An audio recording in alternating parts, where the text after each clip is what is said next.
तो स्वागत है आप सभी का मेरे चैनल में। तो आज हम शुरू करने वाले हैं डचेस इन रुइंस की 7th चैप्टर को। तो बिना किसी देर के शुरू करते हैं आज की स्टोरी की शुरुआत वहीं से होती है जहां पर ड्यूक सोचता है, इस महिला से मैं ही वह व्यक्ति हूँ जिसने लैंकास्टर हाउस के सदस्यों को पकड़ा और उनकी हत्या कर दी। वह शायद मुझसे घृणा करती है और शायद वे मुझे कोई क्रूर और दुष्ट राक्षस भी समझ। और मैं उससे क्या कहूँ? अरे तुम ऐसे काँप रहे हो जैसे कि मैं किसी का सिर काटने वाला हूँ। मुझे विश्वास नहीं हो रहा कि मैंने ऐसा कहा। तुम मूर्ख और संवेदनशील हो। मैं बस यह जानना चाहता था कि विधवा मार्कियोनेस सेलेस्टाइन उसके लिए इतनी मेहनत क्यों कर रही है। वह इस समय क्या सोच रही है? तभी डचेस कहती है, सर आपने तो बस महाराज के आदेशों का पालन किया है और विजय का दावा किया है। मेरा जीवित रहना ही एक विसंगति है।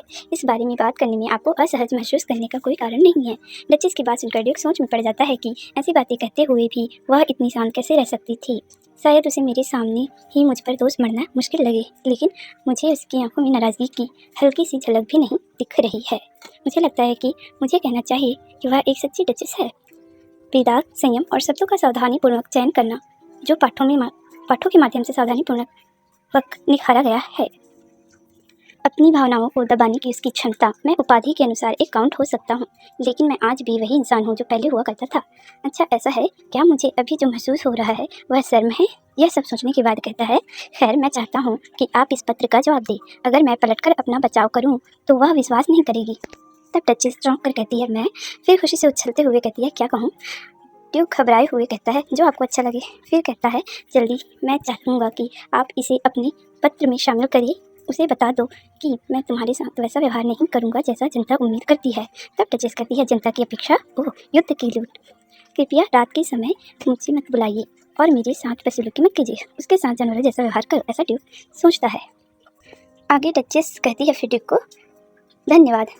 ड्यूक सोचने लगता है कि अब रईस लोग मेरे बारे में क्या कह रहे हैं। मैंने यह बात बिल्कुल स्पष्ट कर दी थी कि मैं उसे नौकरानी के रूप में इस्तेमाल करूंगा। सोचकर खुद पर गुस्सा कर रहा होता है।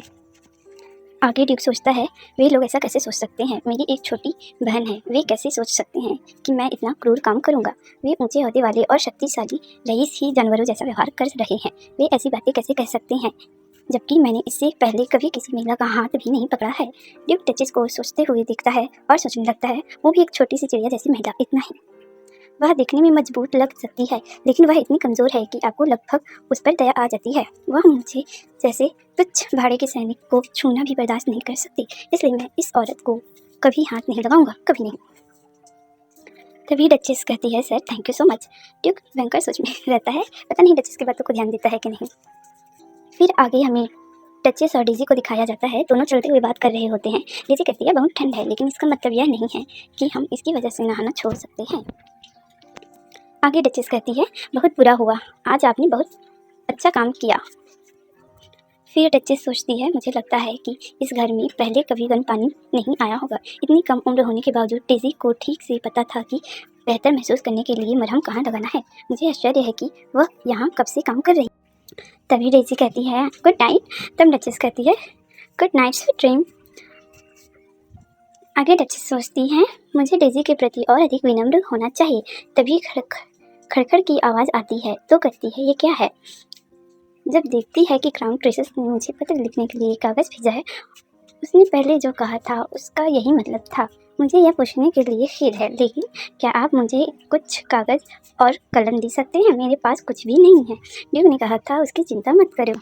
डचेस दौड़ कर जाती है और चेयर पर बैठकर कहती हैं, मुझे सबसे पहले किस विषय पर लिखना चाहिए? मुझे उसे बहुत कुछ बताना है, लेकिन भेजने से पहले वह शायद मेरा पत्र पढ़ लेगा। मैं अपनी प्रिय और आदरणीय बारबरा के बारे में पहले की तरह लिख भी नहीं सकती। प्रिय विधवा मार्कियोनेस सेलेस्टाइन, बारबरा, तुम हमेशा मेरे लिए चिंतित रहती थी और मेरा बहुत अच्छे से ख्याल रखती थी। मुझे नहीं पता कि मैं आपको मुझे याद रखने के लिए कैसे धन्यवाद दूँ और मुझ जैसे पापी के प्रति सहानुभूति दिखाने के लिए। मुझे आज भी याद है जब मैं आपसे पहली बार मिली थी 7 साल पहले काउंटेस रोड्रिक की चाय पार्टी में विधवा मार्कियोनेस सेलेस्टाइन आ चुकी है। विश्वास ही नहीं हो रहा कि वह सचमुच यहाँ है। क्या उसके यहाँ आने में कुछ गलत है?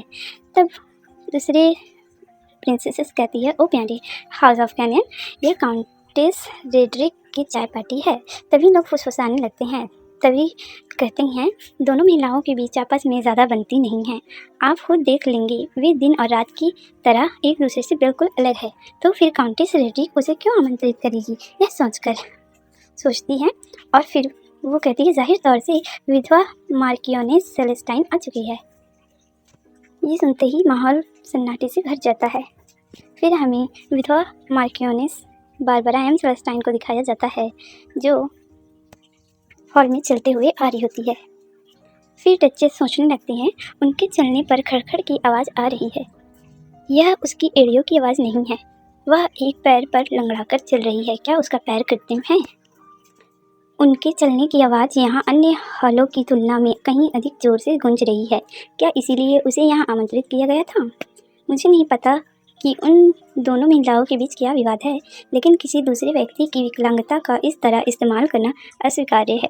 यह सोचकर मैडम के पास दौड़ कर जाती है और कहती है, माय गुडनेस माय लेडी, क्या संयोग है, क्या आपको मैं याद हूँ? जब शहर में मेरी गाड़ी ख़राब हो गई थी तब आपने मेरी मदद की थी। आपने भुगतान लेने से इनकार करते हुए छोड़ दिया था, इसलिए मुझे आपसे दोबारा मिलने की उम्मीद थी। मुझे बिल्कुल भी पता नहीं था कि आप विधवा मार्कियोनेस सेलेस्टाइन हैं। तब दूसरी लेडीज़ कहती है, वाह, क्या सच में ऐसा हुआ? लोग बड़बड़ाते हुए कहते हैं, हाँ इसने किया।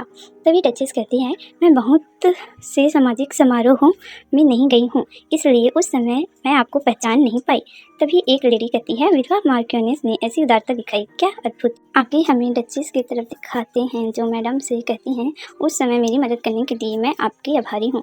मन में कहती हैं, मुझे उम्मीद है कि यह स्वाभाविक लगेगी। मुझे उम्मीद है कि मेरा यह अंतरंजित स्वागत, यह असुविधाजनक शोर और सन्नाटे को ढकने के लिए काफ़ी है। तब मार्कियोनेस कहती है, वाह, तुम तो बड़ी जिज्ञासु युवती हो। तब डचेस कहती है, अगर इससे आपको ठेस नहीं पहुँची हो तो डचेस कहती है, अगर इससे आपको ठेस पहुँची हो तो मुझे खेद है। तब मार्कियोनेस कहती है, बिल्कुल नहीं। उस समय मैं जवान थी, मुझे एक मुसीबत में फंसी बुजुर्ग महिला की मदद करने पर गर्व महसूस हुआ। हमें चाय पीने के समय को दिखाया जाता है जहाँ बातें हो रही होती है। क्या आपने सुना है, विस्काउंटेस ओबेरॉन ने अपने पति को तलाक देने का फैसला किया? क्या धोखाधड़ी का शिकार होने के बाद ओबेरॉन का परिवार दिवालिया होने की कगार पर नहीं है? मैंने सुना है कि वह महिला घर के बाहर दुभाषिया के रूप में काम कर रही है। मुझे यह मत बताओ कि वह पैसा कमा रही है इसलिए तलाक की मांग की जा रही है। वह बाहर से पैसे कमाकर अपने पति के अधिकार को इस तरह कैसे ठेस पहुंचा सकती है? अरे बाप रे! अपने पति द्वारा इतना सब कुछ सहने की उदारता दिखाने के बावजूद वह अभी भी तलाक की मांग कर रही है। शायद उसने किसी और से भी प्रेम संबंध बना लिया है। ये सभी बातें सुनने के बाद डचेस सोचती हैं, मुझे इस बात का बिल्कुल भी अंदाज़ा नहीं था कि सामाजिक परिवेश की किसी व्यक्ति की प्रतिष्ठा को कितनी आसानी से नुकसान पहुंचा सकती है। वह घर पर अपने कर्तव्यों की अपेक्षा कर रही है। और तब मार्कियोनेस चाय रखते हुए कहती है, ऐसा लगता है कि आप मेरे बचपन की तुलना में कहीं अधिक रूढ़िवादी है। दोस्तों, आज की स्टोरी यहीं तक है, आगे हमें पता चलेगा नेक्स्ट एपिसोड में। तब तक के लिए स्टे ट्यून्ड।